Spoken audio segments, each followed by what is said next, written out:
Welcome back. Now, some good news for you. Have you got a summer holiday planned? Well, don't worry if you don't, because it is about to get very warm here at home. Temperatures are expected to reach 31 degrees Celsius in parts of the UK over the next 10 days. Well, joining us from Norwich is the Managing Director of Weatherquest, Jim Bacon, to discuss the changes in the weather. Jim, welcome to you. Thank you. Meteorologically, to what do we owe the pleasure of this upcoming heatwave? Well, very often these sorts of weather spells are to do with regions of high pressure. That really is the case. This time we've got a great big area of high pressure moving in. It's going to sit right over the country, and that's the controlling feature of this particular hot spell. We're on track, aren't we, for the hottest June since 1976. I don't want to give too much away, but I was really quite a little girl at the time. Why has it taken so long for that weather to come back?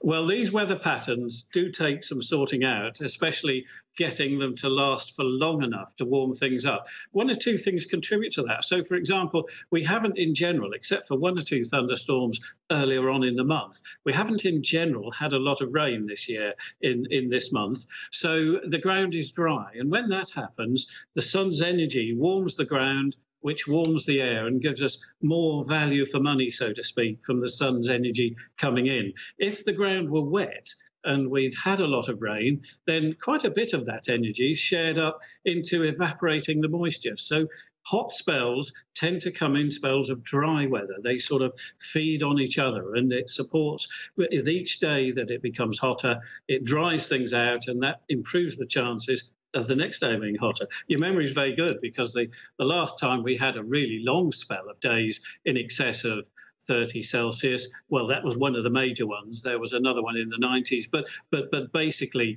that was a real special one, because it was 2 years in succession we had good summers. But I don't know if you remember, but in that particular one, the 76 one, we did, I think, have snow at the beginning of June. So that was truly an exception. I'll embarrass you here by saying that I wasn't old enough to remember, but I have read about it. Pollen, though, has been really bad, hasn't it, this summer? Why is that? Well, pollen obviously is a response to the fine weather and the plants that produce it, producing a lot of it. So we've got grass pollen around at the moment. We're moving into the season, I suppose, looking at my back garden and the vegetable beds, where the weed pollen is also starting to spread itself around. So for various reasons at this time of the year, pollen can be a problem, especially when you don't have heavy rainfall around to wash it out of the atmosphere. So the best solution for people who have a problem with hay fever is to be near a coast where the wind is coming in from the sea. That actually is quite a good recipe, because very limited sources of grass pollen out there. So that's the answer. But I'm afraid while we're in this big high, we're going to have to deal with quite a lot of it. It may not be well known, but pollen tends to rise during the day with the heating. So all these thermals going up that you see the birds using to climb higher in the sky. When you get to night time and the thermals have gone, very often that pollen just settles slowly back down to ground by gravity. So we go to bed and we have all the windows open and we think this will be a nice evening and a nice night for sleeping. And quite often you'll find the pollen levels may actually rise a little bit during the night as some of this daytime pollen sinks back down to ground again.